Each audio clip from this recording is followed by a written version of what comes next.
Shalom amigos, un gusto saludarles, Baruch Hashem, que están con nosotros aquí en Derech Torah. Le damos las gracias al Boreolam porque nos permite un día más de vida, una parashá más, una semana más y por supuesto estamos casi por terminar este ciclo de estudio de Torah. Baruch Hashem porque nos ha mantenido con vida hasta este momento. Y qué rápido transcurre el tiempo estudiando estas maravillosas enseñanzas. Pero recuerda, cada día ha sido hecho especialmente para ti. Aprovéchalo. Comenzamos. Parashat Haazinu. El nombre de la parashá. Parashat Haazinu comienza con las palabras: escuchen cielos, pues hablaré. Que la tierra oiga las palabras de mi boca. El Midrash explica que Moshe estaba cerca de los cielos, por lo que les dijo: escuchen, un término que sugiere cercanía entre el locutor y el oyente. Pero como estaba distante de la tierra, le dijo que oyera desde lejos. Sifri, comienzo de Haazinu. Un principio fundamental del pensamiento hasídico es que cada judío tiene una chispa de Moshe dentro de su alma, que le permite lograr, en cierta pequeña medida, la grandeza espiritual de Moshe. Tania capítulo 42. Por eso nos es relevante a todos en la práctica, en cierto grado, apreciar que las cuestiones espirituales son más importantes que las cosas físicas, estar cerca de los cielos y distante de la tierra. A simple vista, sin embargo, esto parecería un tanto absurdo. ¿Cómo le es posible a la persona común que vive una existencia corporal normal sentirse cerca de los cielos y distante de la tierra? Además, ¿acaso no se nos enseña que el propósito máximo de la creación es encontrarse aquí, en la tierra, para hacer una morada para Dios abajo? Tanhumana So 16. ¿Qué se gana sintiéndose distante de la tierra? Hay una enorme diferencia entre adquirir un nuevo talento y descubrir uno existente. Adquirirlo implica aprender habilidades completamente nuevas, ajenas a nuestros rasgos de carácter existentes, e incluso luego que la persona ha dominado por completo la habilidad, siempre perdurará como un rasgo adquirido. Por el otro lado, si una persona tiene un talento intrínseco en determinada área desde su nacimiento, cuando descubre dicho talento será a. mucho más fácil de aprender que adquirir uno nuevo, y b. una vez que haya perfeccionado esta nueva habilidad, ella será una declaración de quién es él realmente en vez de algo en lo que él intentó volverse. El alma judía es literalmente una parte de Dios de lo alto. Tania capítulo 2. De modo que para el judío el sentimiento de estar cerca de los cielos no es algo que precise adquirirse, sino apenas descubrirse.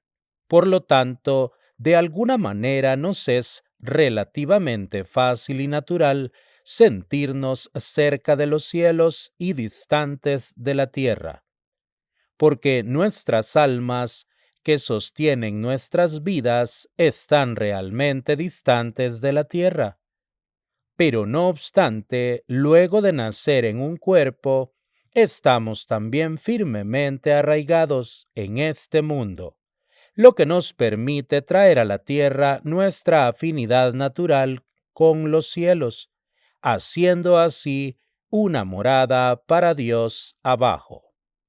Basado en Sihat Shabbat Parashat Haazinu, 5750. Segulot de Parashá Haazinu. Segulá para aquel que desea acercarse a Hashem con Teshuvá Shlema. Otra segulá de Parashá Haazinu es para la alegría que representa la canción y Sukkot. Ahora leeremos el comentario de el Humash del rabino Sion Levi. Parashat Haazinu. Este es el canto del cual Moshe había hablado en el capítulo anterior.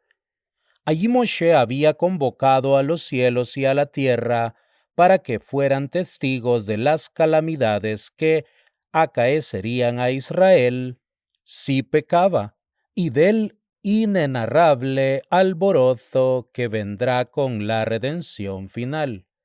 El objeto de un canto es esencialmente expresar nuestro reconocimiento de la armonía absoluta de la creación, y en consecuencia a menudo mezcla el pasado con el presente y el futuro, pues todo queda de manifiesto ante el profeta como una realidad total ausente de la más mínima contradicción, en el cual los sucesos futuros y pretéritos no solo fluyen en perfecta armonía, sino que también se esclarecen mutuamente.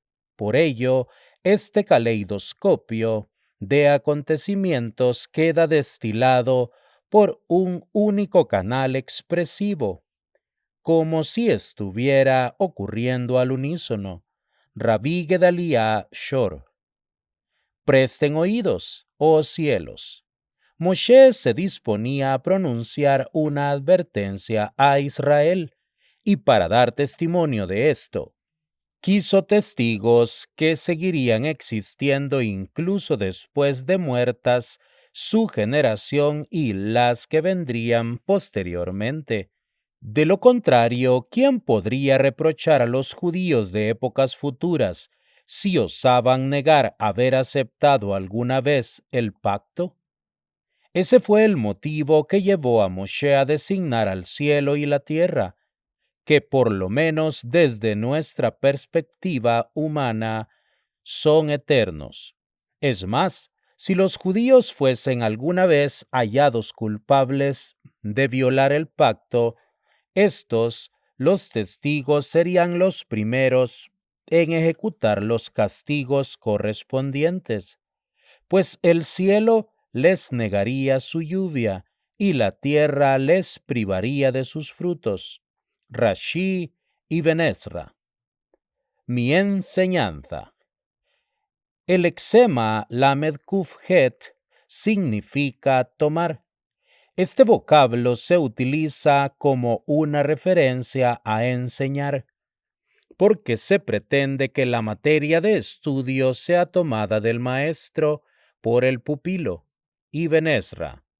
Moshe rogó que su enseñanza, la Torá, pudiera penetrar en todas las fibras de la nación, como la lluvia vivificante y como el rocío que es incluso más deseado que la lluvia, porque nunca importuna a nadie, lo que no puede decirse de la precipitación. Los ventarrones insuflan vigor y vida a la vegetación, y por analogía la dura lucha por hacerse erudito de la Torá promueve el crecimiento de quienes la estudian. Rashi. Moshe deseaba que sus palabras de Torá enriquecieran la esencia de la nación y la volvieran fecunda, como la lluvia y el rocío que siempre favorecen la producción agrícola. Ibn Ezra. Para la gente estudiosa capaz de absorber conocimientos con avidez, la sabiduría de la Torá es como un aguacero que penetra hasta su esencia y como poderosos ventarrones.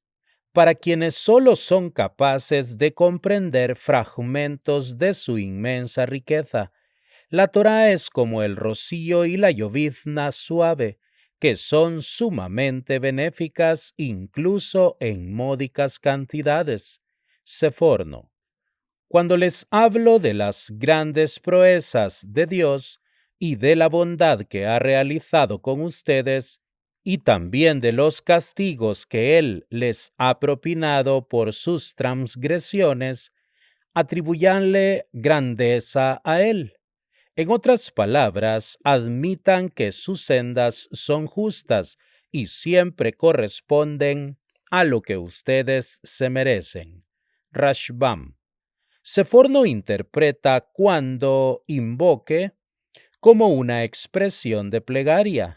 Moshe en efecto se estaba dirigiendo a todas las generaciones futuras, pidiéndoles que cuando durante el canto suplicara por el retorno de los exiliados, no reaccionaran con desesperanza y no se equivocarán al suponer que el Dios que castigó a Israel se había convertido en su enemigo irreconciliable.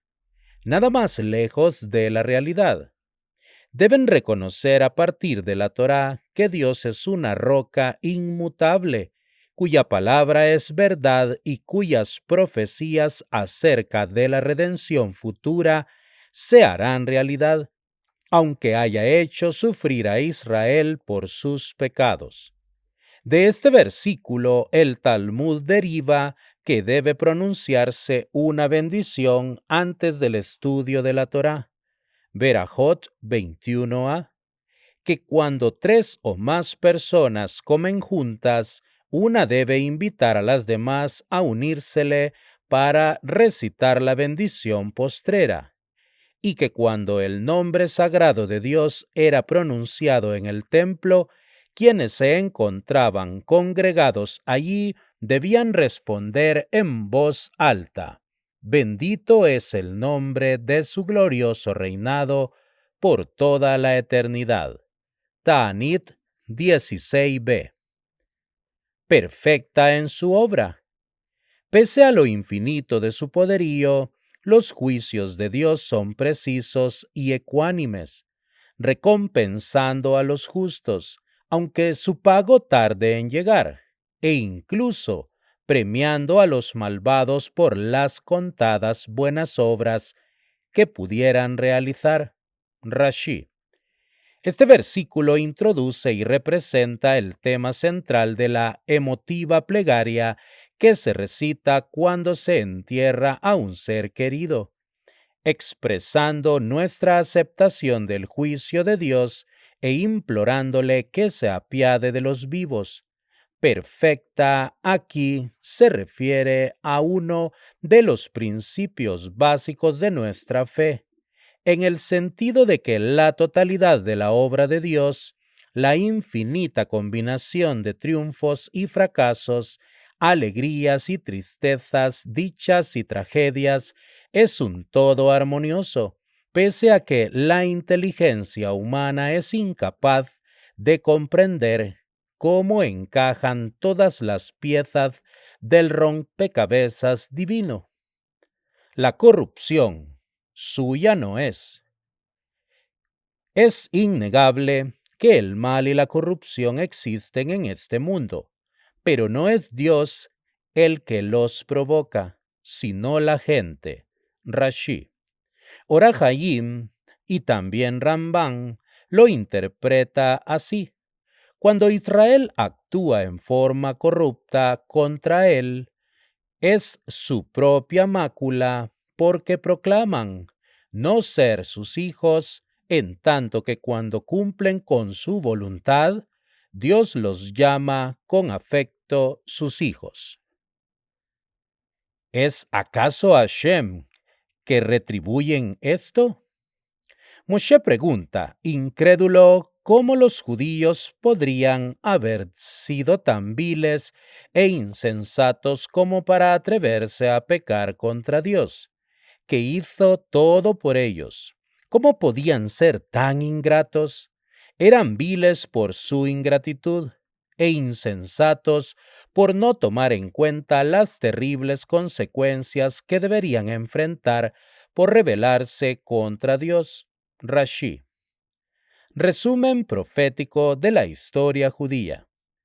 Moshe siguió elaborando en su tema en el sentido de que los pecados del pueblo judío reflejan tanto falta de visión como una ingratitud inexcusable.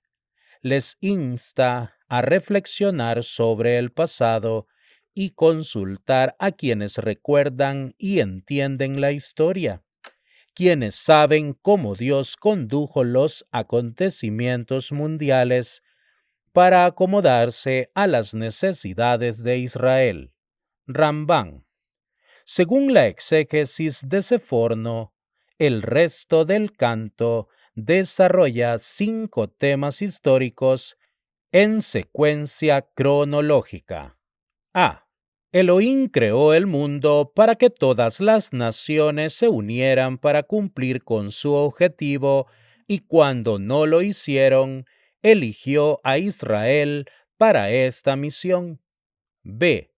Él les dio a los israelitas una tierra en la que podrían servirle con dicha y prosperidad, pero se rebelaron manifestando ingratitud.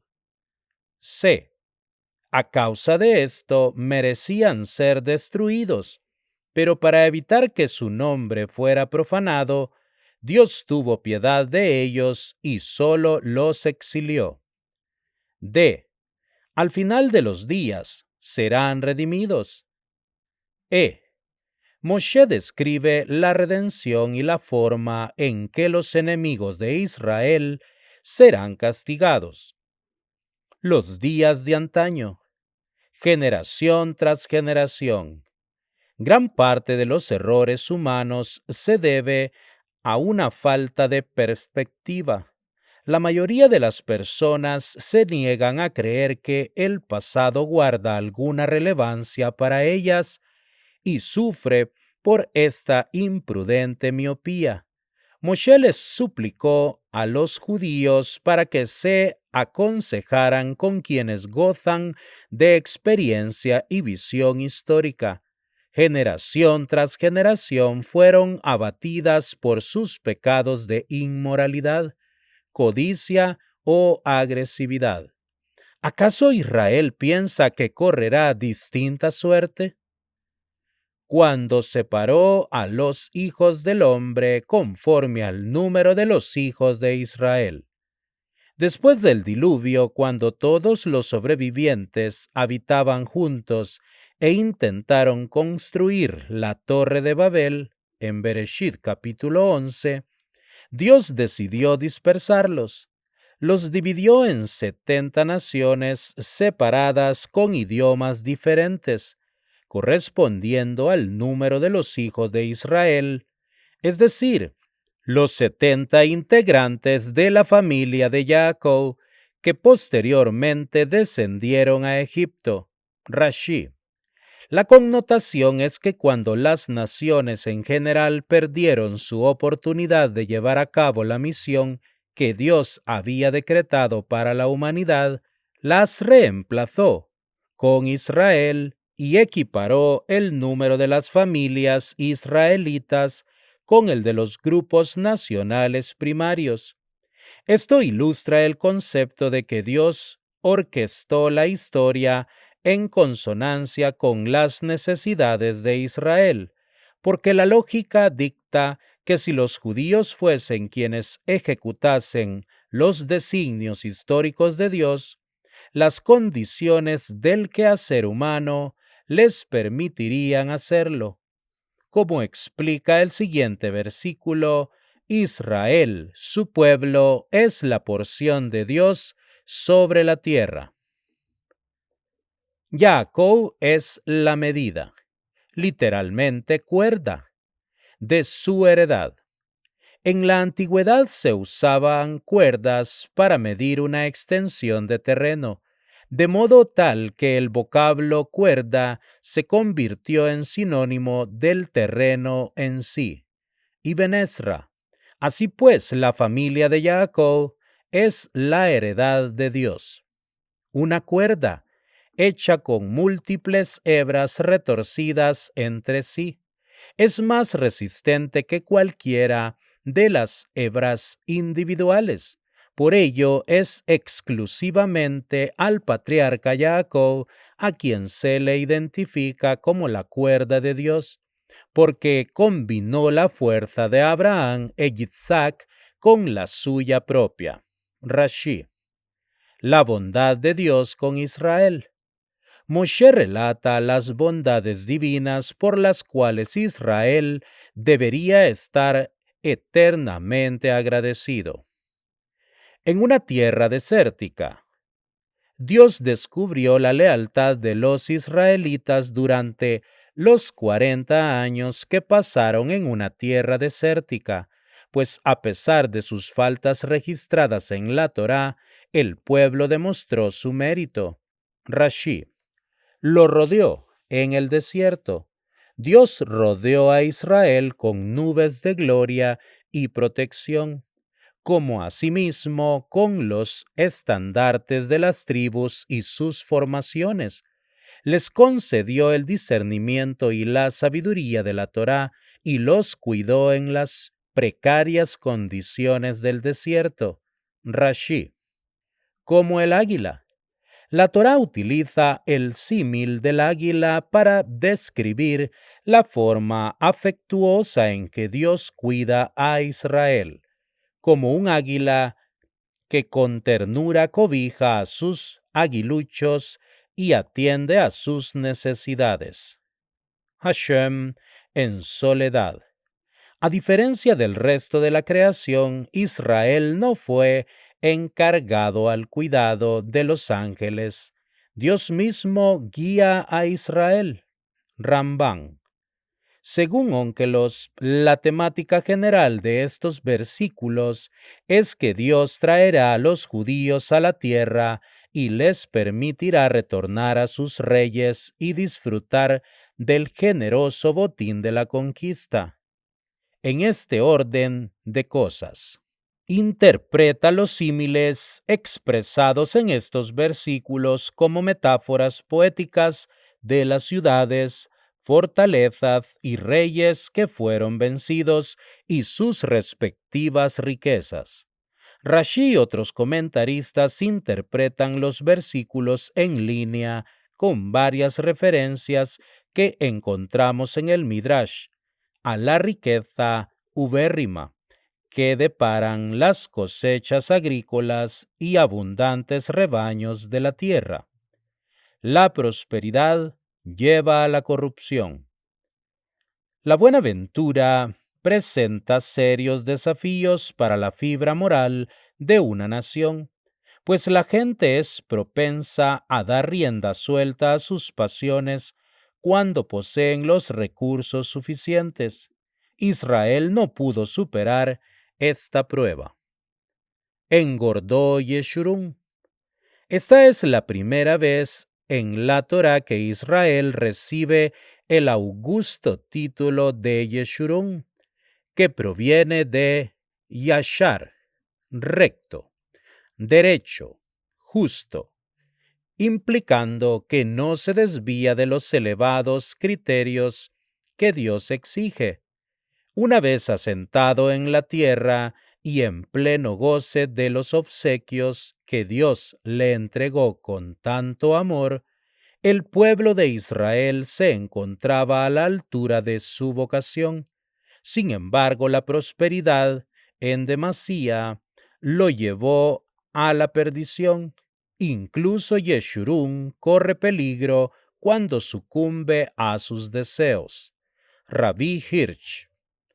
Cuando la élite de la nación se entregó a la búsqueda desenfrenada de los placeres físicos, a lo que alude el versículo cuando dice que engordaste, te henchiste y te tornaste corpulento.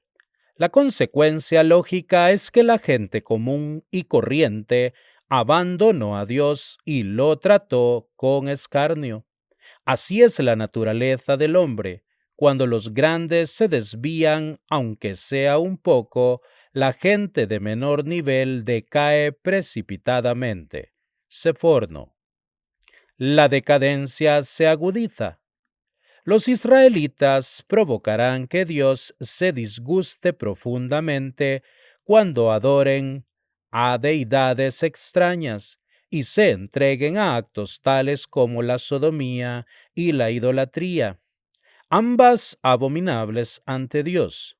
Traerán ofrendas a demonios impotentes, a dioses de reciente concepción que sus antepasados jamás conocieron o de los que se burlaban por falsos.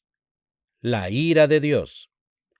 Los actos provocativos de Israel no quedarán impunes. Si la gente utiliza las bendiciones otorgadas por Dios para provocar su enojo, Él las retirará, con lo cual quedarán a merced de sus enemigos. Por el enojo de sus hijos e hijas. La Torá especifica a las hijas solo en muy raras ocasiones, dado que el vocablo Banai por lo general significa hijos en forma genérica, incluyendo ambos sexos. Rambán sostiene que esto alude a las postrimerías de la época del primer templo, próximo a su destrucción, cuando las mujeres adoptaron las posturas más fanáticas en defensa de la idolatría. Yirmiyahu 44.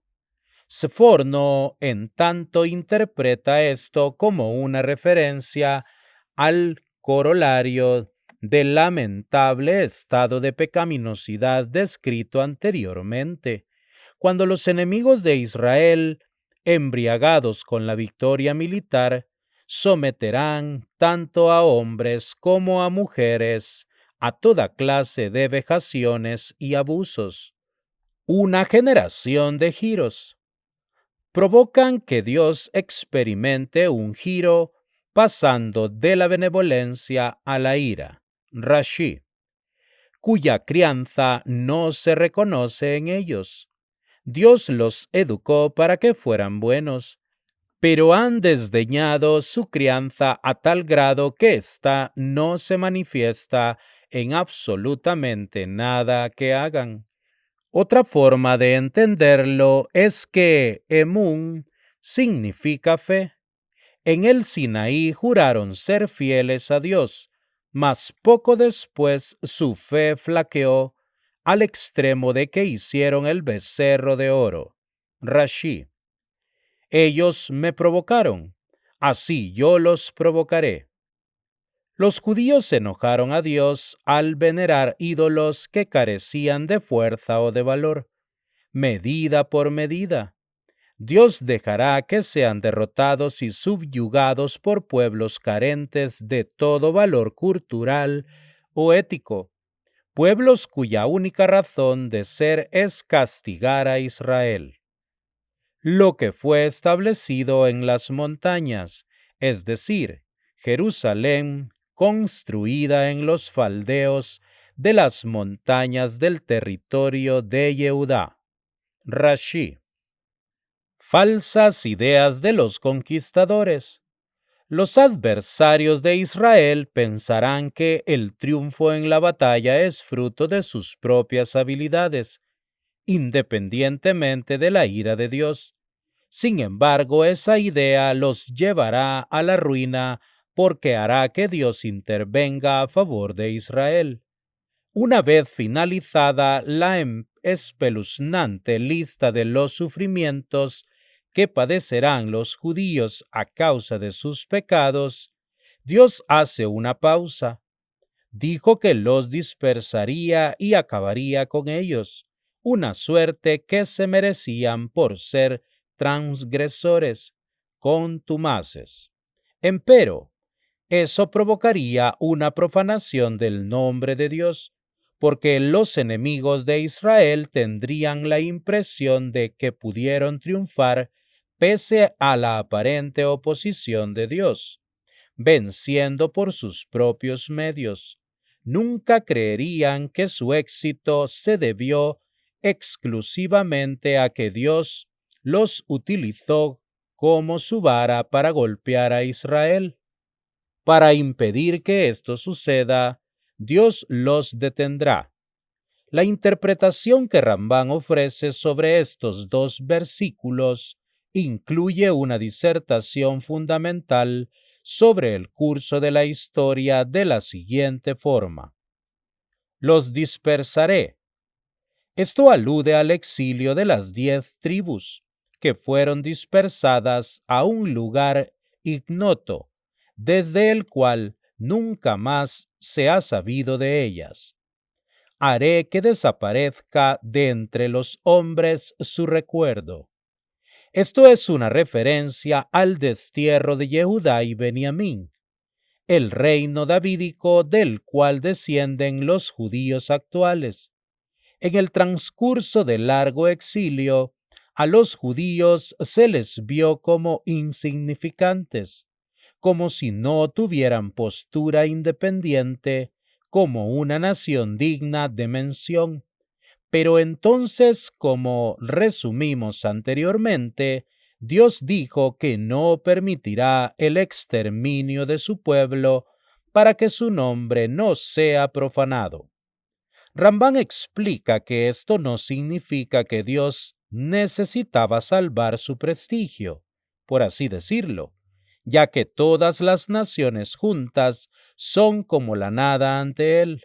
Más bien, quiere decir que Dios creó al hombre para que sepa que Él es el Creador.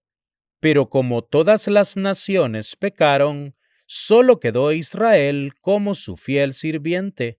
Si quienes atormentan a Israel lograsen destruir al pueblo por completo, ¿quién recordaría la razón por la cual el mundo fue creado? Y cuando los historiadores descubrieran vestigios de Israel, las naciones dirían que el pueblo se extinguió por medios naturales, no porque Dios tuvo algo que ver con su destino. Por ello, Dios nunca permitirá que Israel desaparezca. Representa un recordatorio permanente del plan maestro de Dios y en definitiva florecerá y llevará a buen puerto las intenciones que Dios tiene para su pueblo. La vana arrogancia del enemigo. El derrumbe de la nación hebrea fue tan contundente que la naturaleza milagrosa de esta debacle resultaba incuestionable, mas los vencedores lo atribuyeron a su propio poderío y al de sus ídolos, pues un pueblo carente de consejos son. Los conquistadores gentiles están convencidos de su propia invencibilidad. Son demasiado necios para analizar lo que aconteció, puesto que, como sigue diciendo el versículo 29, si hubieran sopesado la magnitud del descalabro que sufrió Israel, se habrían dado cuenta de que solo Dios podría haberlo realizado. Habrían comprendido que el único motivo por el cual Israel sufrió un final tan ignominioso fue porque sus propios pecados llevaron a que Dios los entregara a sus enemigos. De otro modo, ¿cómo resultaba concebible que un soldado persiguiera a 1000 y que 2 personas dieran caza a 10,000? No cabe duda de que todo era obra del Todopoderoso. Rashi. Pues no como nuestra roca es su roca. El enemigo debería haber entrado en razón y entendido que sus victorias no tuvieron a sus dioses como artífices, puesto que su roca, es decir, su deidad, no puede ni siquiera compararse con la verdadera roca. Por lo tanto, resulta evidente que si nuestros enemigos nos juzgan, en otras palabras, si nos derrotan y castigan, es porque Dios así quiso. Rashi. Según Rambán, Moshe dirige sus críticas contra los enemigos de Israel, advirtiéndoles que deberían darse cuenta de que sus triunfos son efímeros y que Dios les hará rendir cuentas por sus propios pecados.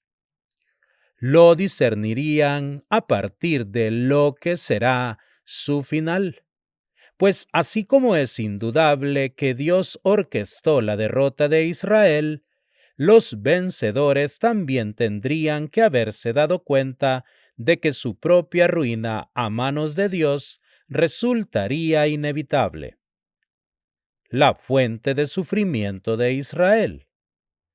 Rashi es de la opinión que a estas alturas la Torá ha finalizado su análisis de las naciones y vuelve a enfocar su atención sobre Israel, explicando el motivo por el cual merecía ser derrotado de manera tan inapelable, según Rambán y Seforno. Sin embargo, la Torá sigue describiendo la maldad que las naciones pusieron de manifiesto, como se explicará someramente en las notas. Pues del viñedo de Sodoma es su viñedo. El motivo por el cual los judíos sufrieron se debió a que se comportaron como los habitantes de Sodoma y Gomorra, como si fueran retoños trasplantados de esas dos inicuas ciudades que se convirtieron en el paradigma de la maldad. Bereshit 18:19. En consecuencia, los judíos padecieron de lo que ellos mismos habían creado. Se volvieron malvados y por ello tuvieron que comer los frutos de su propia maldad y sufrir a manos de conquistadores crueles y viles, como si su vino se hubiera convertido en veneno. Rashi. Rambán insiste en que esto también constituye una referencia a las naciones, pues se negaron a reconocer la verdad debido a que eran vástagos de Sodoma y Gomorra. Israel, sin embargo, aprende de sus dolorosas experiencias y hace penitencia, reconociendo tarde, por cierto, que Dios fue el que permitió su derrota y posterior exilio. Seforno explica la comparación con Sodoma de la siguiente manera. Los sodomitas eran prósperos y complacientes, con la mente ocupada únicamente en sus placeres egoístas y evitar compartir su bonanza con nadie. A tales personas nunca se les ocurre que sus éxitos puedan deberse a algo que no sea su superioridad personal. Sí ha sido revelado junto a mí. ¿Acaso los judíos no se dieron cuenta de que no podrían ocultar sus pecados de mí? ¿No sabían ellos que todo está revelado ante mí y que yo estaba esperando el momento adecuado para castigarlos por sus transgresiones? Rashi. Cuando llegue el momento en que el mérito de sus antepasados ya no pueda protegerles, en el momento que flaqueen sus pies, la venganza y la retribución de Dios serán inminentes y descenderán sobre ellos con asombrosa rapidez. Con esto finalizan las aterradoras profecías del canto y Moshe se dispone a transmitirles la tranquilizadora promesa de que, una vez que hayan sido castigados y hecho penitencia, Dios traerá la redención con idéntica presteza. Rambán y Seforno ven en estos versículos una continuación de la advertencia a las naciones en el sentido de que su crueldad con los judíos no quedará en el olvido y que su merecido les llegará cuando su propia medida del pecado haya sido colmada. Consuelo para Israel. Ni los pecados de Israel ni los exilios y sufrimientos que representan su natural consecuencia pueden cercenar los lazos entre el pueblo judío y Dios. Llegará el día en que esta cercanía será restablecida y vendrá la redención final. Cuando juzgue Hashem a su pueblo, una vez que Dios haya propinado el castigo que en su juicio decretó, respecto de sus sirvientes desistirá. Resulta alentador que incluso en su momento de mayor oprobio, a los judíos se les identifica aún como los sirvientes de Dios, pues verá que en realidad ellos son impotentes y dependen totalmente de él. Rashi. Sforno, no obstante, comenta que Dios desistirá solo porque algunos judíos, una pequeña minoría, en realidad siguieron siendo sus sirvientes, pese a las múltiples tentaciones y persecuciones. Nadie es salvado o socorrido. El poderío de los enemigos de Israel aumentará en forma avasallante, y Dios procurará que ningún judío tenga una vía de escape por medio de algún gobierno, ni reciba ayuda de algún aliado. Rashi. Dios no castiga para expresar su enfado. No es un ser humano sediento de venganza. El castigo pretende ofrecer una penitencia por el pecado y conmover al pecador para que reconozca que debe arrepentirse y volver sobre sus pasos para nuevamente servir a Dios con fidelidad. En estos dos versículos, Dios invita a Israel, por así decirlo, a admitir el error de depositar su confianza en una panoplia de deidades, que ninguna de estas fue capaz de rechazar a los enemigos u ofrecer un antídoto para el veneno que representa el pecado. Estos dioses no están hechos necesariamente de metal o piedra.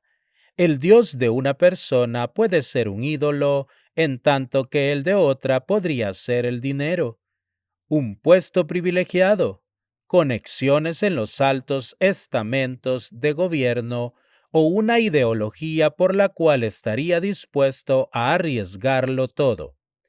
Con el paso de los siglos, Israel ha hecho suya toda esta gama de deidades espurias.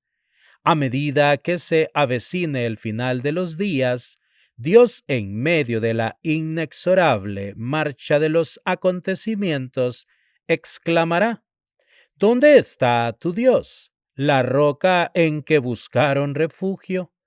E Israel atenderá este llamado y retornará a su Creador. Vean ahora.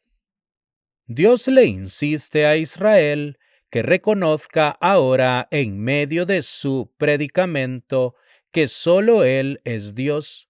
Repite la palabra yo soy, Él, para decir que solo Él puede elevar a la persona a las cumbres más altas y lanzarlo a los abismos más profundos, y que no hay otro Dios junto a Él, para impedirle que ejecute su sentencia.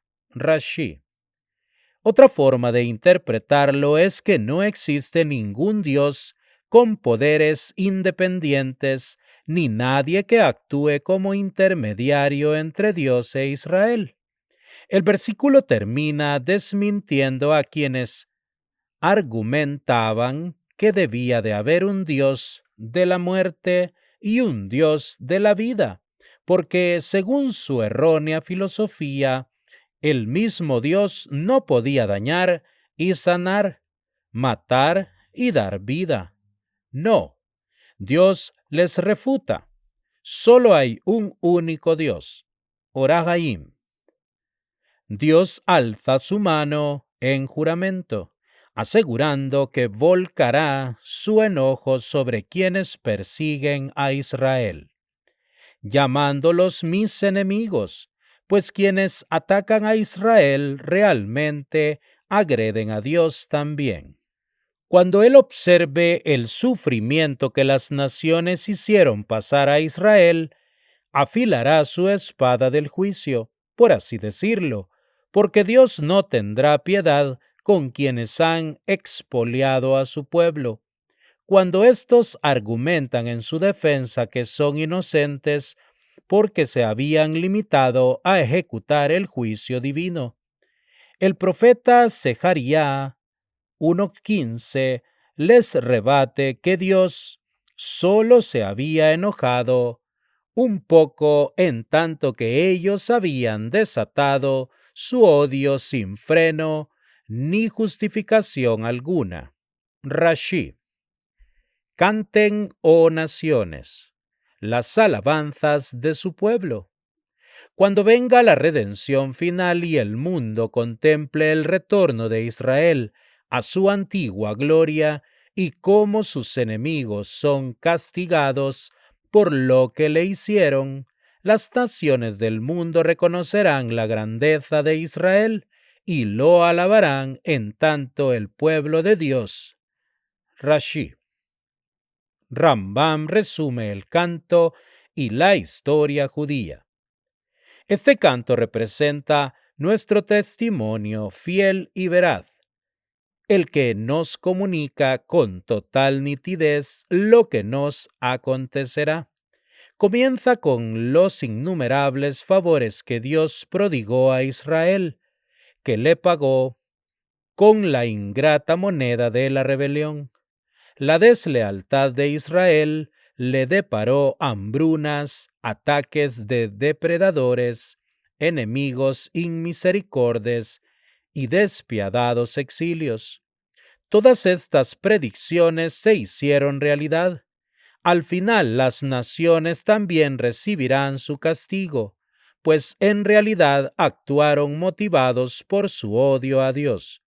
Aunque los judíos construyeron ídolos, no se volvieron totalmente indistinguibles de las naciones. Los judíos no realizaban matrimonios mixtos ni se entregaban a las conductas aberrantes de las naciones, y precisamente porque éstas despreciaron a los judíos por estos vestigios de lealtad a Dios, es que resulta apropiado que Dios las castigue. El canto no supedita la redención futura a la penitencia, más bien garantiza nuestra supervivencia y la derrota de nuestros enemigos. Al decir que Moshe dijo todas las palabras de este canto, la Torá quiere decir que Moshe explicó todas sus implicaciones, pues pese a ser muy sucinto, posee una significación extremadamente profunda. Si un profeta gentil hubiese entonado este canto, se habría granjeado la fe de todos los que lo hubieran escuchado, puesto que sus profecías se han cumplido hasta el día de hoy, sin excepciones. Por cierto, debemos anticipar ansiosos que la palabra de Dios se cumpla tal como fue transmitida por medio de su profeta, Moshe. Él y Oshea, hijo de Nun. Solo Moshe efectivamente declamó el canto, pero en el último día de su vida, Moshe se paró junto a Yehoshua para simbolizar la transmisión de mando. De lo contrario, no habrían faltado quienes hubieran menospreciado con sorna las calificaciones de Yehoshua para asumir el liderazgo, diciendo que en tanto Moshe permaneció con vida, Yehoshua tuvo miedo de alzar la cabeza. Rashi. Aquí se le llama Joshea, en vez del nombre más común, Yehoshua, que le fue dado por Moshe para invocar la ayuda de Dios cuando debió enfrentarse contra la conspiración de los espías. Bamidbar 13:16. Se ofrecen varios motivos. Aunque se le había designado para suceder a Moshe, Yehoshua permaneció tan humilde como cuando era joven, antes de que Moshe dotara a su nombre de fuerza adicional. Rashi. Solo los líderes sabían que Moshe había cambiado su nombre. Aquí la Torá utiliza el nombre por el cual era conocido popularmente en Israel, Ibn Ezra. Moshe le había dado el nombre a Yoshua como muestra de honor y grandeza, pero cuando estuvo de pie con la misma persona que lo había elevado, no habría parecido correcto que la Torá le diese ese título. Ora Hayim. Este nombre había sido una plegaria para protegerlo contra las confabulaciones de los espías, pero ahora que esa generación había muerto del todo, ya no hubo mayor necesidad de utilizarlo. Kli Yakar. Otro posible simbolismo que nos transmite la Torá es que Yehoshua ya no podría depender más de las plegarias de Moshe. Ahora que él debía asumir el mando de la nación, tendría que estar a la altura de las circunstancias por sus propios medios, como Osea. Las que instruirán. El punto culminante de la profecía de Moshe que, como dijo Rambán, abarca la totalidad de la historia judía, es que debemos instruir a nuestros hijos. Para Abraham también, el camino hacia la grandeza pasaba por instruir a sus descendientes en el servicio de Dios. Bereshit 18:19.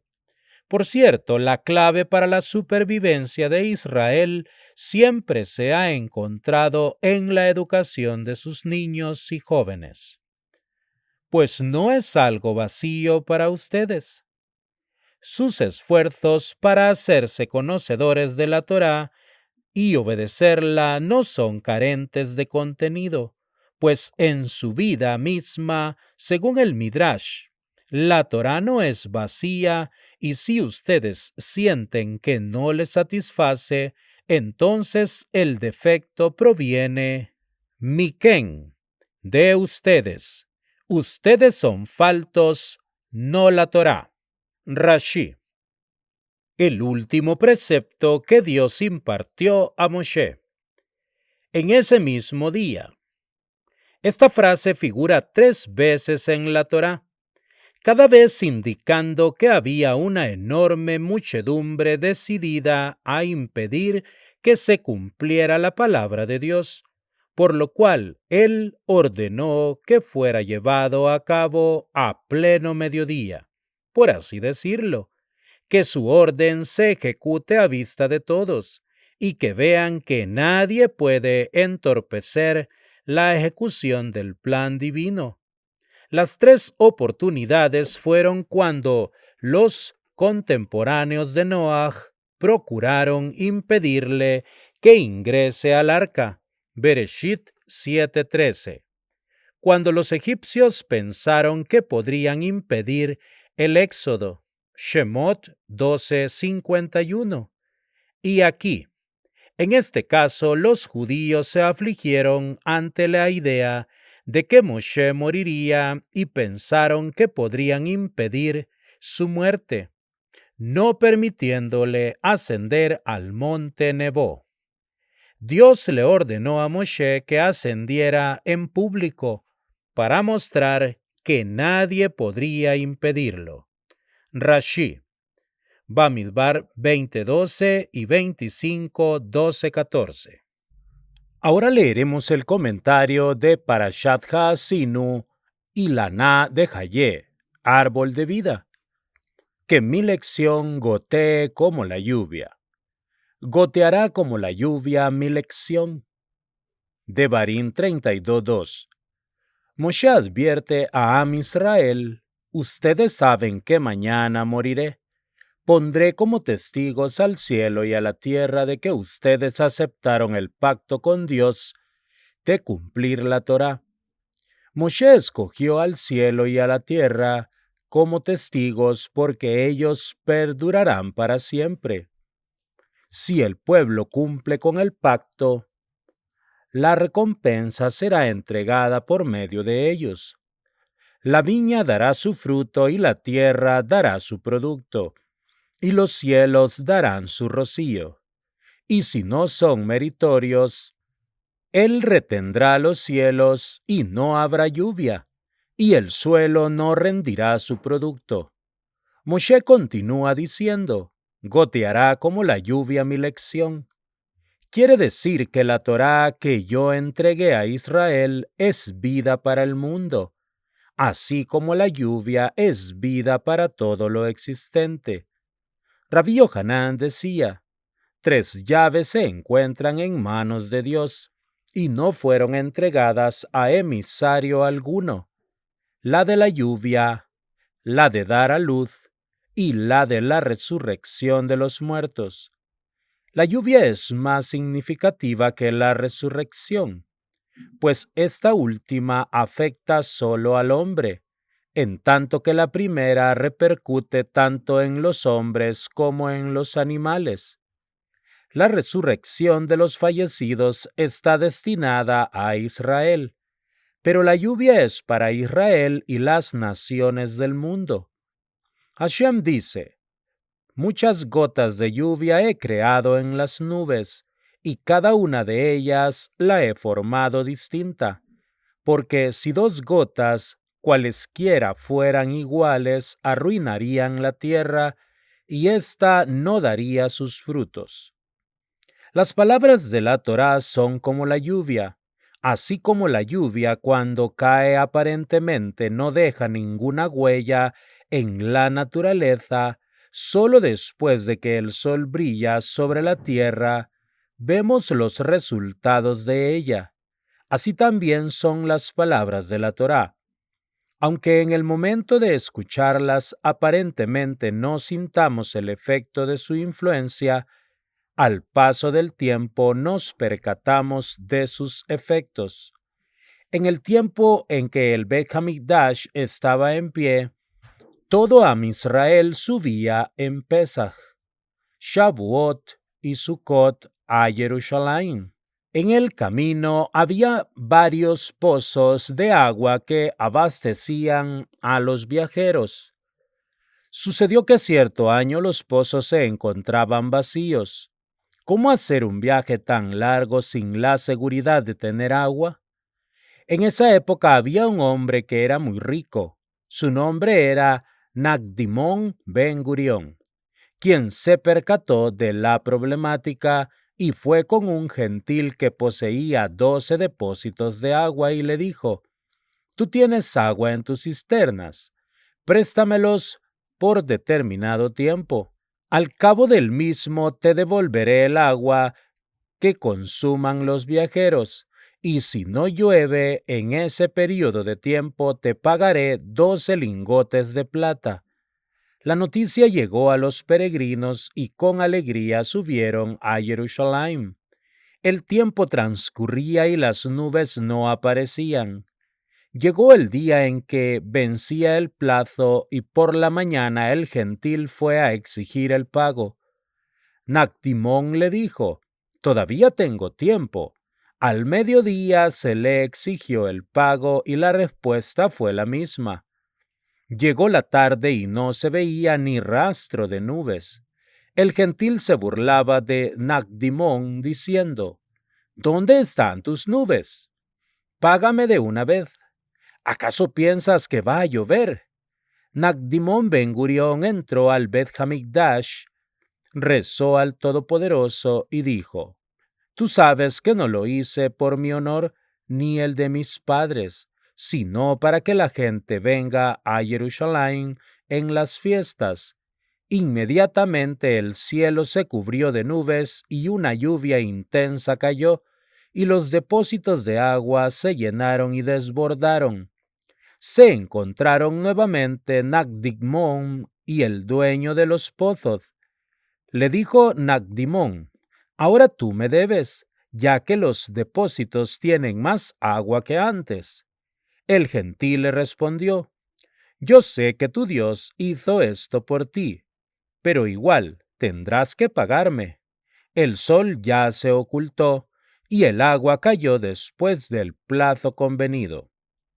Nagdimón entró de nuevo al Beit Hamikdash, se envolvió con su talit y rogó al Todopoderoso y dijo: Tal como me has hecho un milagro antes, hazme otro ahora. En ese momento se dispersaron las nubes y el sol brilló nuevamente. Esta historia nos muestra que debemos mantener la fe en el Creador hasta el último momento. Nunca hay que desesperarnos. El Santo bendito sea siempre mantiene la puerta abierta para escuchar nuestros problemas. Si todo lo hacemos para cumplir con su voluntad, siempre escuchará nuestras plegarias. El sol de verano resplandecía despiadadamente. Un montón de cultivos frescos comenzaban a marchitarse y manadas de animales buscaban en vano saciar su sed. Desesperados, un grupo de campesinos se reunieron en la sinagoga para implorar por la lluvia. Luego de escuchar las apasionadas plegarias, un niño preguntó a su padre si los hombres verdaderamente esperaban la lluvia. Desde luego, respondió su padre. De lo contrario, no estaríamos aquí. El niño seguía mirando a los adultos que rezaban a su alrededor y dijo a su padre: ¿Puedo hacerte una pregunta? El hombre puso su dedo en su rollo para no perder el lugar de su lectura y respondió al niño: Dime, hijito, ¿cuál es tu pregunta? Entonces le dijo el niño: ¿Por qué nadie trajo un paraguas? Muchas veces, equivocadamente, esperamos la solución a nuestros problemas, pensando que vendrá de alguna persona o de nuestra propia fuerza. Más aún si se trata de nuestros logros o aciertos, y nos olvidamos de quién es el que escucha nuestras peticiones y cubre todas nuestras necesidades. Por eso en ocasiones Hashem debe retener las lluvias, que es algo vital para el ser humano. A veces nos pone a prueba para ver qué tanto confiamos en él, que también aceptamos sus preceptos y confiamos en que Él va a cubrir todas nuestras necesidades y que nada depende de nosotros. El Eterno abrirá su tesoro, los cielos, para dar las lluvias de la tierra en su tiempo.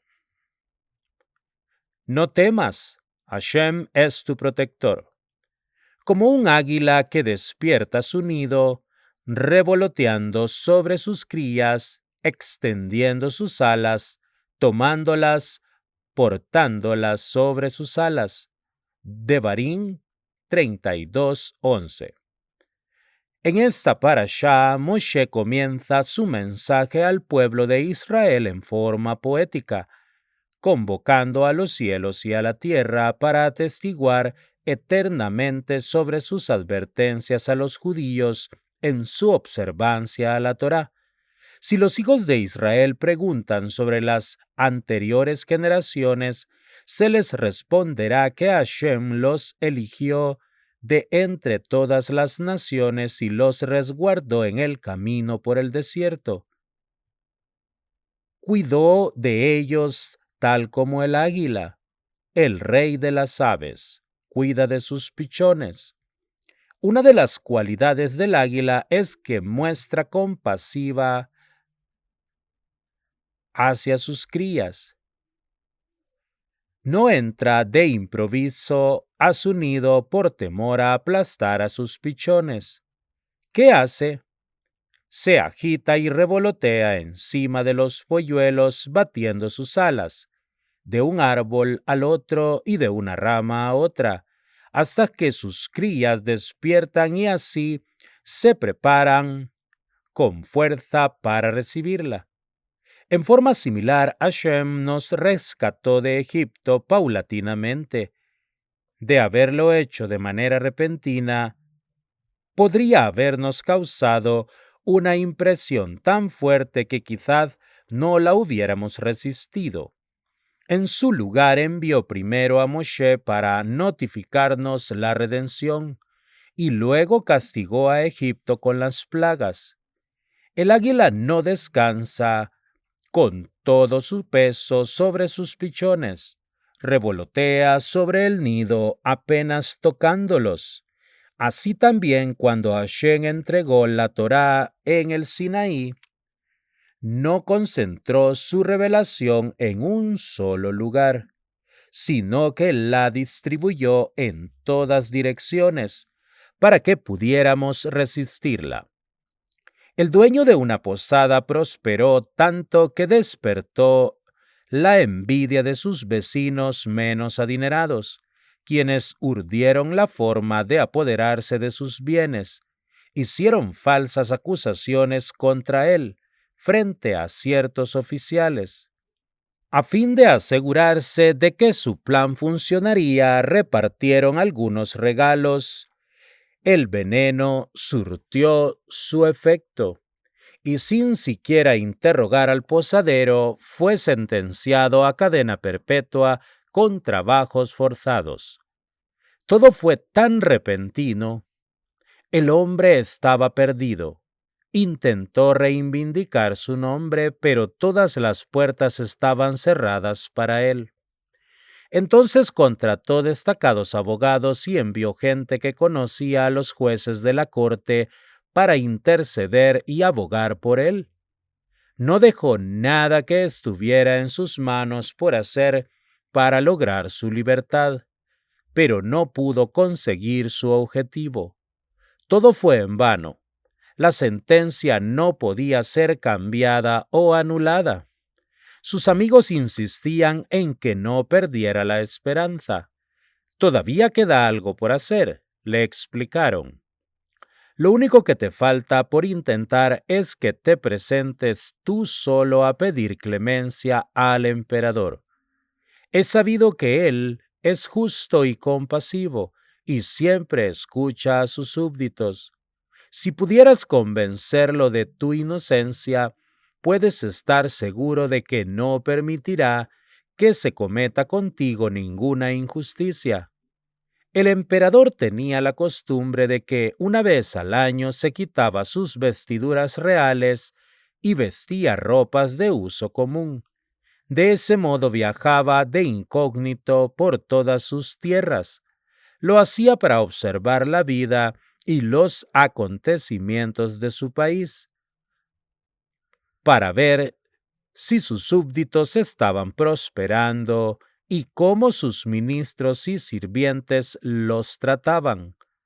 Por un golpe del destino, sus viajes lo llevaron hasta una ciudad en la que una noche fue a hospedarse en su posada. Sin embargo, todos ignoraban la identidad del nuevo huésped. Solo después de que partió hacia el palacio, el secreto logró descubrirse. Cuando el posadero se enteró de que el emperador mismo había estado allí, sintió que se moría de aflicción. Ahora él tenía una desesperada necesidad de ver al emperador y de hablar con él, para apelar en su caso y convencerlo de su inocencia. Y el emperador había estado en su propia casa. Podía haber hablado con él cara a cara y el emperador lo hubiese escuchado. Y ahora la oportunidad se fue. Se le había escapado de las manos. Comenzó a rasgar sus ropas y a gritar: ¡Ay de mí! El gran emperador compasivo vino aquí mismo. Yo podía haberle implorado clemencia y perdí la oportunidad. ¿Cómo podré alguna vez llegar hasta él? Ahora está encerrado en su palacio, custodiado por dentro y por fuera, a fin de que ningún intruso entre a verlo. Cuando llegó el mes de Elul, Hashem batió suavemente sus alas para mostrarnos que está por llegar. Revoloteó durante este período hasta que llegó Rosh Hashanah. Se tocó el shofar. Hashem está cerca. Comienza a mover sus alas para despertarnos. Hashem nos concede 10 días para reflexionar. Está esperando nuestro arrepentimiento. Llega Kippur y Hashem se encuentra dentro del nido. No hay una mejor oportunidad para acercarse a él. Hashem quiere levantarnos, llevarnos a un lugar más seguro. Nos carga portándonos sobre sus alas. Cuando el águila se dispone a transportar a sus pichones de un lugar a otro, no los acarrea con sus garras, como lo hace el resto de las aves. Todas temen del águila, que se eleva y vuela por encima de ellas. Solo hay algo que atemoriza a la reina de las aves, la flecha lanzada por el hombre. Por esto porta a sus crías en sus alas, como diciendo, es mejor que las flechas penetren en mí y no en mis crías. En forma similar, Hashem cargó a los judíos como sobre las alas de águila cuando los sacó de Egipto, y los protegió de las flechas y piedras que lanzaban los egipcios cuando los alcanzaron en el Yan Suf. En estos momentos en el mundo se respira incertidumbre. Algunas naciones atentan contra la seguridad de nuestro pueblo. Todos los versículos relativos a la misericordia de Hashem hacia su pueblo están escritos en singular. Hashem lo proveyó en el desierto, Él lo cuidó, Él desplegó sus alas sobre él. Esto implica que el Eterno trataba hacia cada judío individualmente. Además, la Torá emplea el tiempo futuro. Él lo proveerá, Él lo cuidará, para indicar que en el futuro realizará milagros similares a los experimentados en Egipto. Los dejará descansar en las ciudades de Eretz Israel. He aquí que vendrán días, dice el Eterno, y haré tomar el cautiverio de mi pueblo Israel, y reconstruirán las ciudades asoladas y las habitarán, y plantarán viñedos, y comerán sus frutos, y yo plantaré en su propio suelo, y no serán más arrancados de la tierra que les di. Imploremos para que Hashem nos lleve encima de sus alas, protegiéndonos de todos nuestros enemigos, y que arribemos hacia la ciudad santa de Jerusalén para que seamos meritorios de ver su reconstrucción en nuestros días y regocijarnos allí con la gloria de Hashem. Amén. ¿Hasta cuándo dejarás de transgredir? Ahora es momento de decidir que por los senderos de la Torá debes ir. La prueba de la riqueza. Pero Yeshurun engordó y pateó, se cubrió con grasa, abandonó al Dios que lo había hecho y deshonró a la roca de su salvación. Devarim 32:15. Moshe continuó reprochando al pueblo. Los previno sobre el peligro que conlleva la bonanza material y el crecimiento económico. La prueba de la riqueza es una de las más difíciles de superar. Generalmente provoca relajamiento espiritual y moral. Hashem en ocasiones pone a prueba a la persona para ver si vence sentimientos como la envidia, la mezquindad y el enojo a fin de vivir pacíficamente con los demás. Nuestras pruebas más grandes en la vida provienen de nuestro prójimo y por consiguiente sirven como nuestras oportunidades más grandes para obtener la riqueza espiritual. Cierta vez hubo un famoso domador de leones cuya capacidad para controlar a los feroces felinos era conocida en toda la comarca. Un joven trabajaba con él y le ayudaba tanto en el cuidado de los animales como en el acto mismo en el escenario. Ambos recorrían el país y su fama y riqueza crecían, pero el joven asistente dejó que el éxito se le subiera a la cabeza. Cierto día después de la función, informó vanidosamente al domador de leones que esa había sido su última aparición juntos. Después de todo, él conocía todos los trucos del oficio y ahora era tan rico y famoso como el domador mismo. En consecuencia, decidió que ya no necesitaba la guía de su maestro y convenció al propietario de otro circo para que le permitiera tener su propio acto. Y se fue arrogante, sin agradecer al domador por sus enseñanzas a lo largo de tantos años. Pronto llegó el momento de que el joven hiciera su debut. En su publicidad no mencionó siquiera el nombre del maestro, pues ahora él era la estrella. Ya no necesitaba hacer el acto como quería su maestro. Ahora era libre de manejar el espectáculo a su manera y todos los aplausos serían solo para él, sin necesidad de compartirlos con nadie. Y así ingresó en la pista con toda la seguridad del mundo. Lo que él no advirtió fue que su maestro poseía un don natural para controlar a los leones, que le temían instintivamente, pero que esta cualidad no se transfirió al joven asistente. Cuando los leones lo vieron entrar chasqueando el látigo sobre ellos, el ruido del fustazo no consiguió intimidarlos, se lanzaron contra él y lo malhirieron. El circo entero se convirtió en un verdadero caos. Unos corrían despavoridos, otros gritaban. En ese preciso momento apareció el propio domador, que estaba observando entre la multitud. Se abrió paso entre la gente, saltó al escenario y controló a las fieras, que se retiraron asustadas, y logró así salvar a duras penas la vida de su joven discípulo.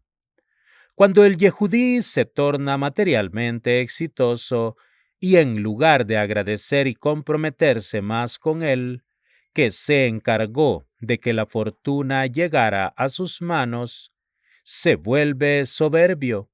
El dinero ciega sus ojos. Se siente seguro con su riqueza, al grado que siente que ya no necesita confiar en la misericordia y la bondad de Hashem. A esto se refiere el versículo cuando dice que se cubrió de grasa. Hashem nos advierte: cuidado, no cometas esta equivocación. Si lo hacemos, Hashem mismo se encarga de traernos a la realidad. ¿Cuántas veces a lo largo de la historia la humanidad ha sido testigo de cómo incalculables riquezas y bienes se esfuman en segundos?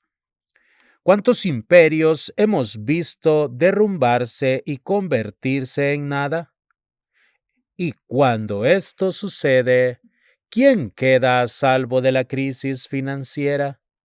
¿Cuántas veces el ser humano pensó que todo se arreglaba con dinero? Hashem es el dueño de todo. Él creó el mundo y nos puso en él. Él es quien provee todas nuestras necesidades. Lo único que nos corresponde a nosotros hacer es reconocer su providencia. Debemos estar conscientes en todas nuestras ocupaciones que Él domina, supervisa y reina absolutamente sobre todo lo creado. En ocasiones escoge a una persona para ver si es lo suficientemente confiable para manejar sus bienes. Dijo David Amelech: tú diste a los que te temen un estandarte para elevarse. La palabra nes, prueba, es la misma que se usa para estandarte. Esto nos enseña que, tal como un estandarte por lo general es alzado para mostrar su belleza, cuando Hashem pone pruebas a una persona, el propósito es elevarla a una posición más elevada.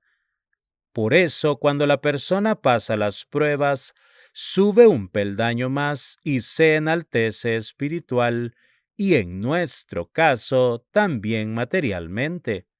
La prueba de la riqueza es de las más difíciles de pasar, pero si el Yehudí logra superar el desafío, tendrá el privilegio de manejar las finanzas del Creador en este mundo, y su retribución será depositada en la cuenta del otro mundo.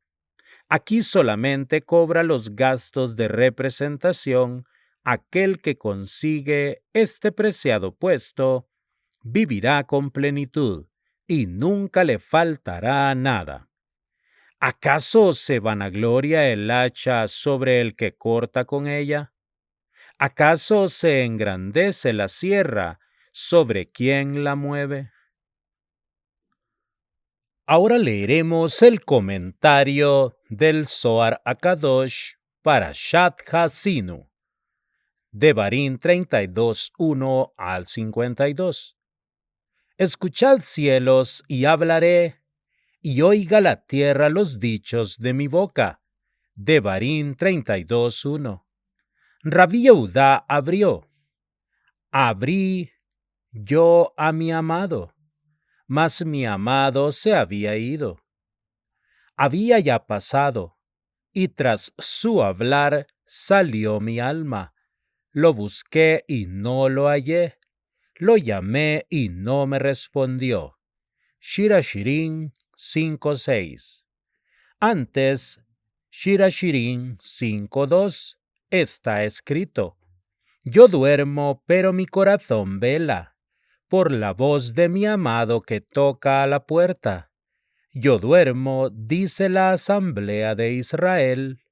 Duermo alejado de los preceptos de la Torá, cuando recorrí el desierto, pero mi corazón vela, para llevarlos a la tierra de Israel, a legislar leyes para ellos, porque todos los preceptos de la Torá están presentes en la tierra de Israel. La voz de mi amado que toca a la puerta es Moshe, quien reprendió a Israel con muchos argumentos y disputas, según ha sido escrito. Estas son las palabras de Devarim 1:1. Rebeldes habéis sido al Eterno desde el día que yo os conozco. Devarim 9:24. Y en Horeb provocasteis a ira. Devarim 9:8. Esto es lo que está escrito a la puerta. Aunque Moshe reprendió a Israel, todas sus palabras fueron dichas con amor, según ha sido escrito, porque tú eres pueblo santo al Eterno tu Dios. El Eterno tu Dios te ha escogido para serle un pueblo único, diferente a todos los pueblos que están sobre la faz de la tierra. Devarim 7:6. Vosotros sois hijos del Eterno vuestro Dios. Devarim 14:1. Mas vosotros que os allegasteis al Eterno vuestro Dios, todos estáis vivos hoy. Devarim 4:4. Por lo tanto, obedece la voz del Eterno tu Dios. Devarim 27:10. Porque el Eterno te amó. Devarim 7:8. Este es el significado de ábreme, hermana mía, compañera mía, paloma mía, perfecta mía. Shir Hashirim 5:2. Está escrito: Yo me levanté para abrir a mi amado, y mis manos gotearon mirra, y mis dedos mirra que corría sobre las aldabas del candado. Shir Hashirim 5:5. Israel dijo, mientras nosotros estábamos listos para entrar en la tierra de Israel y aceptar los preceptos de la Torá a través de Moshe, está escrito, mas mi amado se había ido, había ya pasado. Shir Hashirim 5:6. Según ha sido escrito, y murió allí Moshe, siervo del Eterno. Devarim 34:5. Lo busqué, pero no lo hallé. Shir Hashirim 5:6. Según ha sido escrito, nunca más se levantó profeta en Israel como Moshe. Devarim 34:10. Lo llamé y no me respondió. Shir Hashirim 5:6. Ya que no había generación como la generación de Moshe, a quien el Santo bendito sea, obedeciera sus voces y realizara milagros. Zohar 1:191b. E hiciera leyes para ellos, como lo hizo a través de él. Dijo Rabbi Yitzhak, yo me levanté para abrir a mi amado. Shir Hashirim 5:5. Es el santo bendito sea durante los días de Moshe, que rehusó todos sus días ser guiado por un ángel o mensajero, según ha sido escrito, si tus faces no han de ir delante, no nos saques de aquí. Shemot 33:15. Bendita sea la parte de Moshe, ya que el santo bendito sea aprobó su deseo. Mas mi amado se había ido, había ya pasado. Shir Hashirim 5:6. Durante la vida de Yehoshua, según ha sido escrito, mas yo soy el príncipe del ejército del Eterno, ahora he venido. Yehoshua 5:14. Ven y ve, Moshe solía escuchar la voz sagrada del rey de arriba, pero no tembló, ni tampoco tembló ante un ángel a quien no deseaba. Después de que muriera, está escrito, no, mas yo soy el príncipe del ejército del Eterno, ahora he venido. Entonces Yehoshua, postrándose sobre su rostro en tierra, le adoró. Yehoshua 5:14. Ahora he venido en los días de Moshe tu amo, pero no fui aceptado. En ese momento Israel reconoció el valor de Moshe. En ese momento Israel buscó al santo bendito sea, pero no estaba tan disponible como durante la vida de Moshe. Escuchad cielos y hablaré. Devarim 32:1. Rabbi Jía dijo, dichosa es la parte de Moshe, porque es bendecida por encima de la de cualquier profeta en el mundo. Ven y ve, está escrito, oíd cielos y escucha tu tierra, porque habla el Eterno. Yeshayá 1:2. Oíd cielos, está escrito en Yeshayá, que estaba más lejos del rey. Oíd cielos, en cuanto a Moshe, que estaba más cerca del rey, está escrito. Escuchad cielos. Hemos aprendido que en el tiempo en que Yeshayá dijo, oíd cielos, y escucha tu tierra, Yeshayá 1:2, muchos ángeles acusadores vinieron a quebrarle la cabeza. Una voz resonó diciendo, ¿quién es aquel que quiere sacudir los mundos? Entonces abrió con las palabras, no soy yo, ni es mío, sino habla el Eterno, y no yo.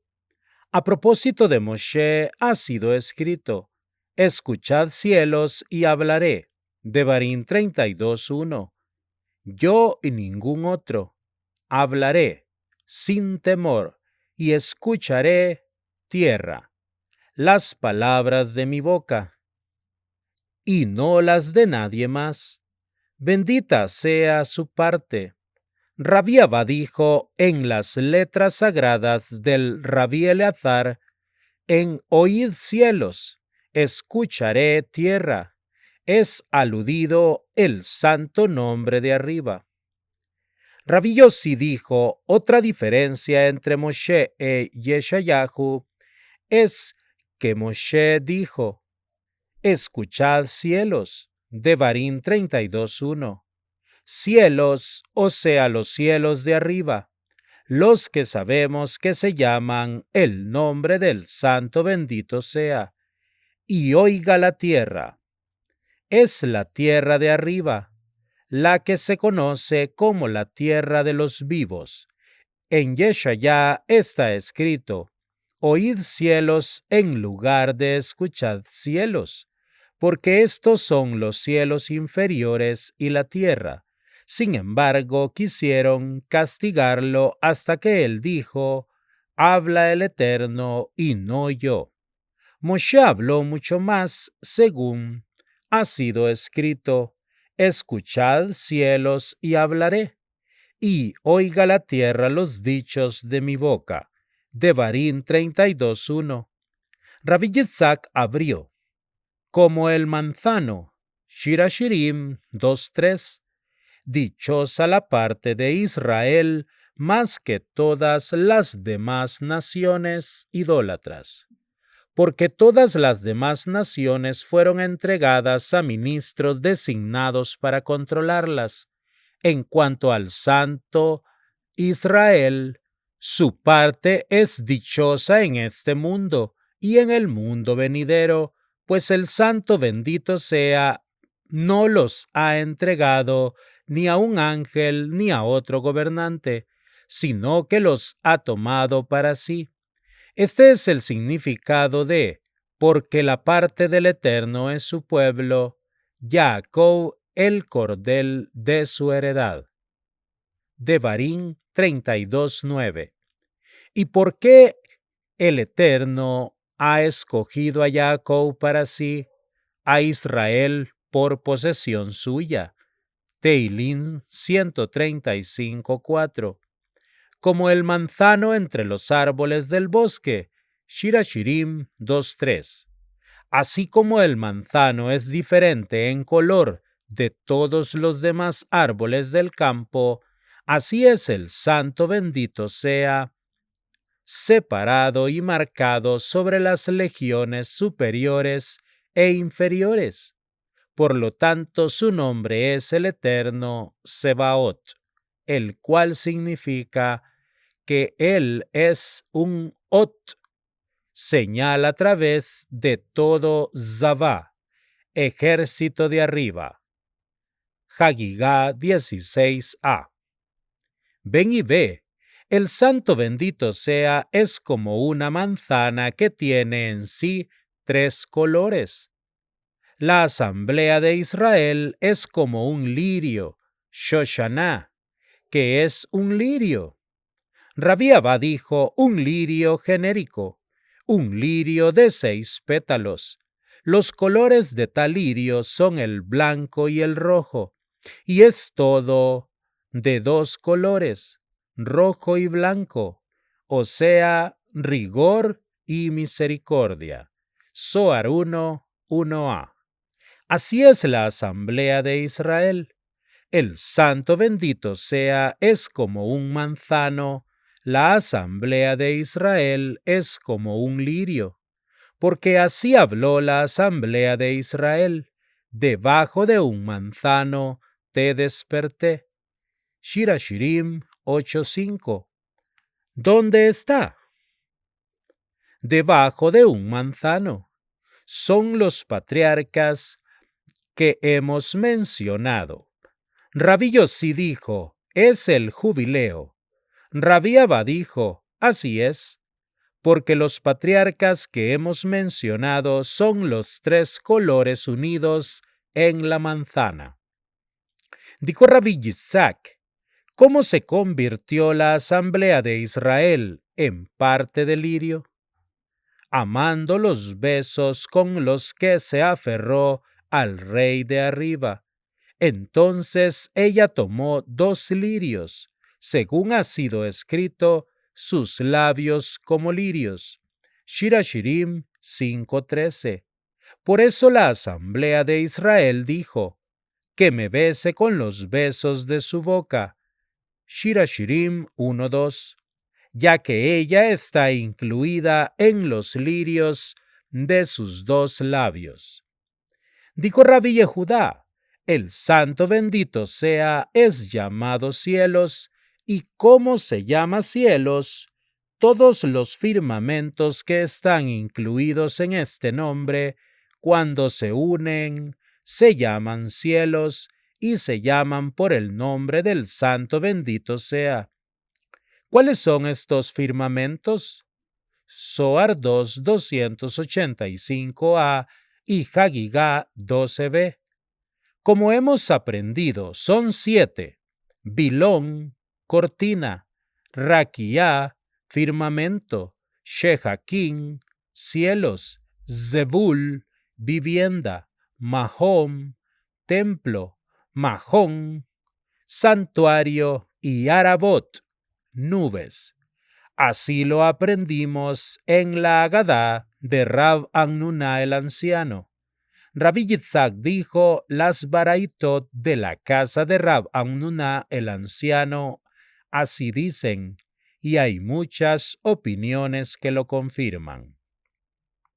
Hemos aprendido, dijo Rabbi Shimon, en todas estas baraitot, que todas estas 70 coronas del rey son comparadas con 7 firmamentos y 7 planetas que corren de un lado a otro, y son llamadas por distintos nombres. Pero aunque ocultan todos los firmamentos como para los 7 planetas, Shauftai, Saturno; Sedek, Júpiter; Ma'adín, Marte; Jamá, Sol; Nogá, Venus; Cocab, Mercurio; y Lebaná, Luna. Los relacionan con ellos para ocultar los asuntos con respecto a aquellos a propósito de quienes ha sido escrito: los contempladores de los cielos, los especuladores de las estrellas, los que enseñan los cursos de la luna, de lo que vendrá sobre ti. Yeshayá 47:13. Ellos ocultan asuntos aunque no son los caminos de la Torá, pero nosotros seguimos los caminos de la Torá, según ha sido escrito, y los llamó por los nombres que su padre los había llamado. Bereshit 26:18. Es decir, seguimos las palabras del santo bendito sea y caminamos con él, según ha sido escrito, y andamos en sus caminos. Devarim 28:9. Ahora leeremos los Teilín relacionados con Parashat Haazinu.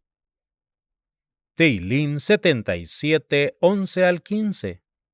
Me dije, me hace temblar que cambie la diestra del Altísimo. Recordaré las obras del Todopoderoso, como recordaré tus maravillas de antaño. Meditaré en todas tus acciones y hablaré de tus hechos. Todopoderoso, tu camino está en la santidad. ¿Qué Dios es tan grande como el Todopoderoso? Tú eres el Dios que obra maravillas. Di a conocer entre los pueblos tu poder. Ahora leeremos la Gemara, Tratado Nedarim 20a. Los sabios dicen, le buscarán un escape por otro lado. Se estudió en una baraíta, no te acostumbres a hacer votos, ya que al final siempre se termina faltando a los mismos. No te acostumbres a andar junto a gente ignorante, porque terminará dándote de comer alimentos tebel, sin diezmar. No te acostumbres a andar junto a los coanitas ignorantes, porque terminarán dándote de comer terumá. No hables mucho con la mujer, porque terminarás cometiendo adulterio. Rabí Ajá, hijo de Ribí, Yoshiyá, dice: todo el que acostumbra mirar a las mujeres termina pecando. Todo el que se fija en las partes íntimas de la mujer tendrá hijos no recatados. Dijo Rab Yosef, también cuando mantiene relaciones con su mujer estando nidá. Se estudió en una baraíta y está escrito en Shemot 20:17, y para que el temor a él esté frente a sus rostros, se refiere a la vergüenza, a fin de que no pequen. Esto enseña que la vergüenza lleva a temer al pecado. De aquí dijeron: ser vergonzoso es una buena señal en el hombre. Otros dicen: todo el que es vergonzoso no peca con facilidad. Si uno no es vergonzoso, está claro que sus antepasados no estuvieron presentes en el monte de Sinaí. Dijo Rabbi Yohanan ben Dahabai: 4 cosas me comentaron los ángeles servidores. Los cojos, ¿por qué nacen así? Porque vuelcan la mesa. Los mudos, ¿por qué nacen así? Porque besan dicho lugar. Los sordos, ¿por qué nacen así? Porque hablan mientras mantienen relaciones. Los ciegos, ¿por qué nacen así? Porque miran dicho lugar. Plantearon un interrogante sobre lo dicho, porque hablan mientras mantienen relaciones.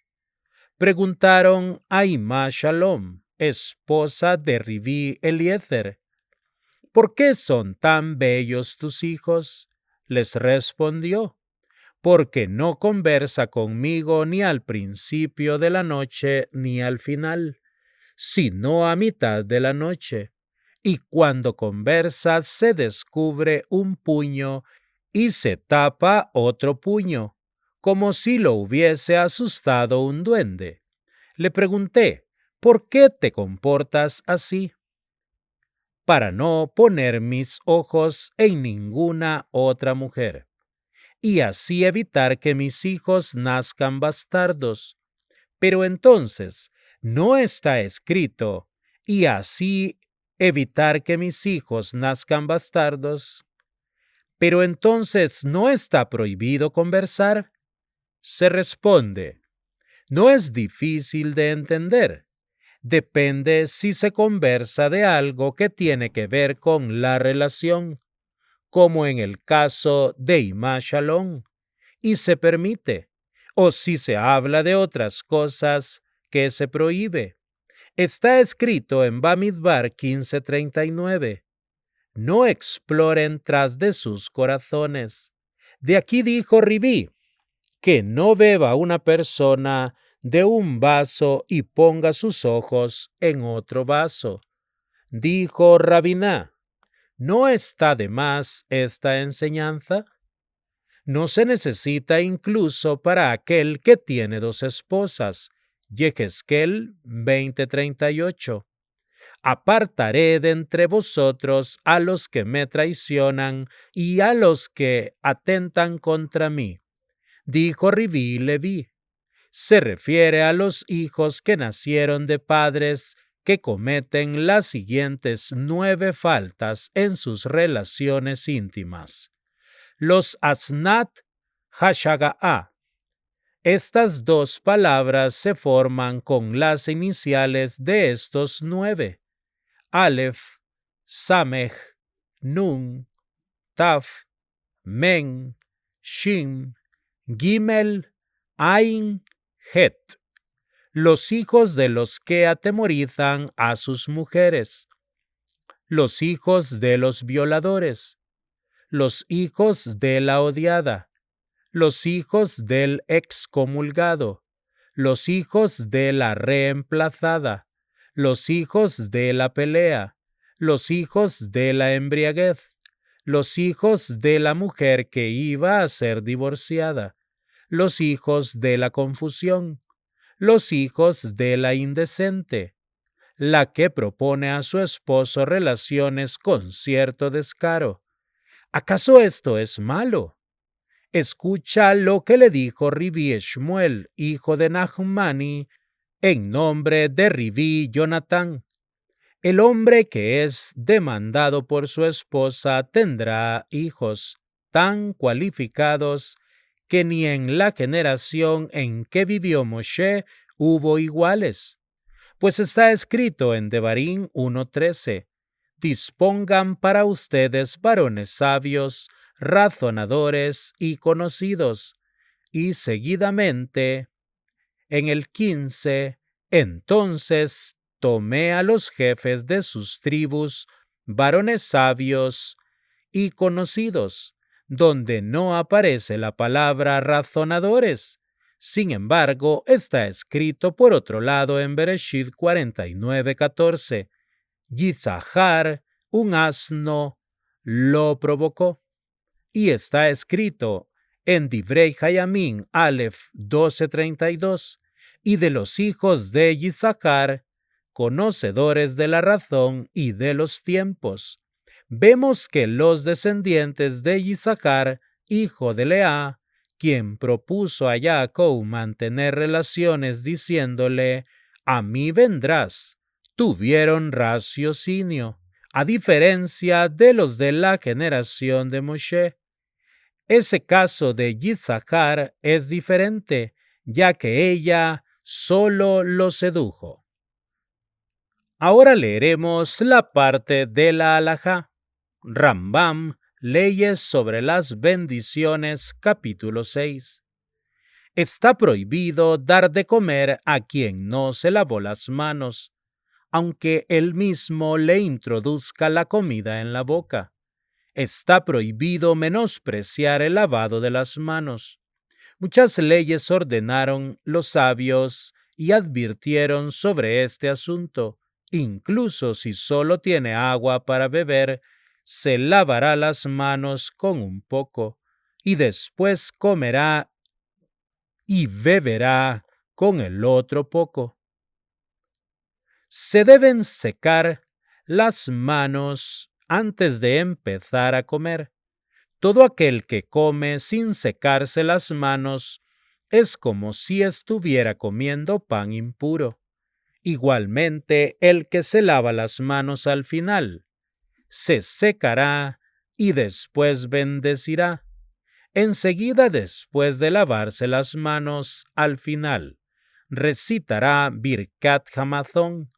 No podrá interrumpir entre tanto con otras cosas. Incluso beber agua después de lavarse las manos al final se prohíbe hasta que termine de recitar Birkat Hamazón. Ahora leeremos la parte moral. Sha'arei Teshuvah de Rabbeinu Yonah, página 31. Aquel que puede reprender a otros si no lo hace, no tiene en su boca ninguna reprensión, y no pone su vista sobre los pecados que se cometen. No supervisa, no será un buen reprendedor. Estamos obligados a erradicar el mal del interior de nuestro pueblo, tal como versa en Devarim 13:6, y extirparás el mal de tu interior. Dijeron nuestros sabios en el Tratado de Shabbat 54b. Todo aquel que tiene la posibilidad de reprender a las personas de su casa y no lo hace, será castigado por culpa de su familia. Si tuviera la oportunidad de reprender a los habitantes de su ciudad y no lo hace, será castigado por culpa de dicha gente. Si tiene la posibilidad de reprender al mundo entero y no lo hace, será condenado por todo el mundo, como está dicho en Baikra 26:37. Se tropezarán cada hombre con su compañero. Sobre esto explicaron nuestros sabios de bendita memoria en el Tratado de Sanedrín 27b, cada cual por el pecado de su prójimo, y dijeron, Baal Haturín en Devarim 21:21 y otros, todo Israel son garantes unos por otros. Ahora leeremos la Haftará. Parashat Haasinu, Shmuel Bet 22, 1 al 52. David expresó al Eterno las palabras de este canto en el día que el Eterno lo salvó de la mano de todos sus enemigos y de la mano de Shaul, y dijo, El Eterno es mi roca y mi baluarte, así como mi Salvador.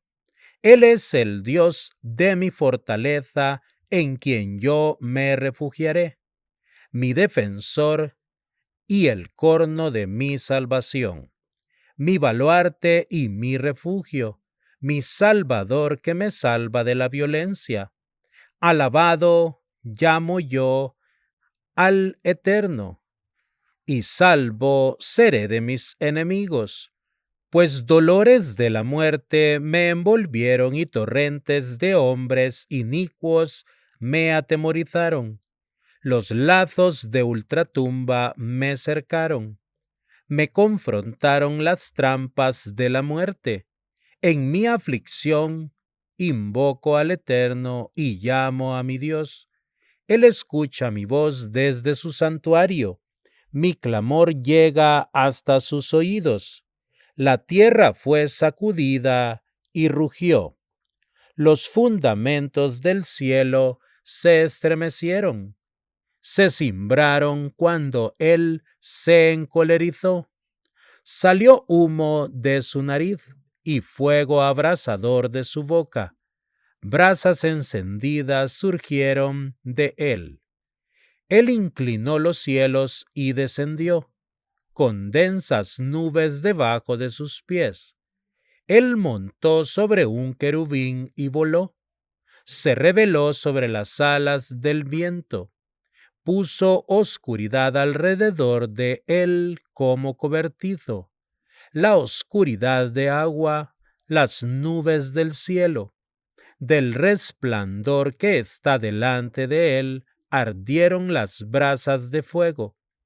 El Eterno truena desde el cielo, el Altísimo alza su voz. Envió flechas y los dispersó, un trueno y los confundió. Las profundidades abisales se hicieron visibles, fueron revelados los cimientos del mundo, debido a la amonestación del Eterno, al soplo del aliento de su nariz.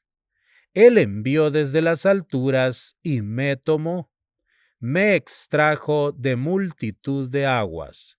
Él me salvó del enemigo arrojado y de los que me aborrecen cuando ellos predominaron sobre mí. Ellos me confrontaron el día de mi desgracia, pero el Eterno fue mi sostén. Él me sacó a un lugar espacioso, me liberó porque me deseó. El Eterno me recompensará conforme a mi equidad, me devolverá según la limpieza de mis manos, pues yo guardé los caminos del Eterno y no me aparté malévolamente de mi Dios. Pues todas sus leyes están frente a mí, y no me desvío de sus decretos. Yo he sido íntegro hacia él, y me guardé de mi propia iniquidad. El Eterno me devolverá conforme a mi equidad, acorde con mi limpieza ante sus ojos. Con el devoto tú actúas generosamente, con el fuerte en su integridad, tú serás íntegro. Con el puro tú actúas con pureza, pero con el perverso actuarás torcidamente. A la gente humilde tú salvas, pero tus ojos están puestos encima de los arrogantes, para rebajarlos.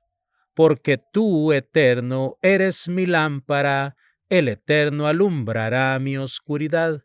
Pues contigo yo destrozo tropas, con mi Dios asalto murallas.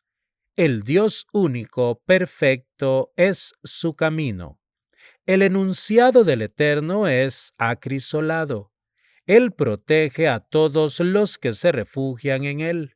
¿Quién es Dios aparte del Eterno? ¿Y quién es roca aparte de nuestro Dios? El Dios único, mi fortaleza de poder. Él despejó perfectamente mi camino. Él puso mis pies como ciervas y me hizo pararme sobre mis alturas. Él adiestra mis manos para la guerra, para que mis brazos puedan doblar un arco de bronce. Tú me has otorgado el escudo de tu salvación e incrementaste para mí tu humildad. Ensanchaste mis pasos debajo de mí, y mis tobillos no trastabillaron. Yo perseguí a mis enemigos y los exterminé. No volví hasta aniquilarlos.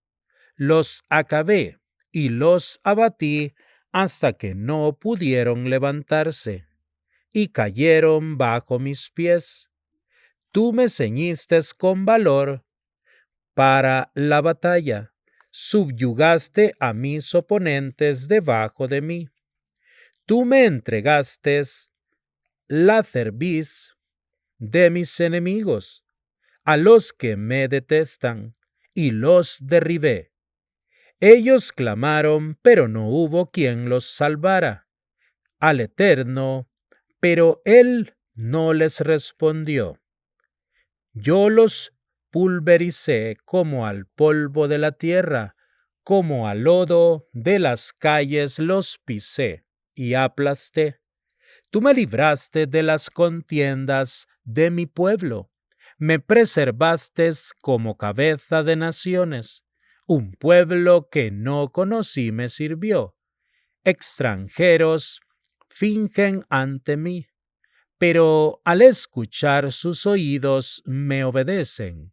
Extranjeros se agotan y espantan dentro de sus fortificaciones.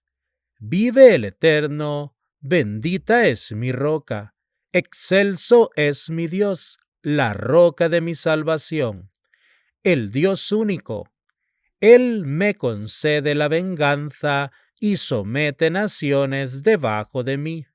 Él me libra de mis enemigos y me eleva encima de mis adversarios y me salva de hombre de violencia. Por eso yo te alabaré, oh Eterno, entre los pueblos y cantaré a tu nombre. Él es torre de salvación para su rey y actúa con benevolencia hacia su ungido, para David y para su descendencia hasta la eternidad.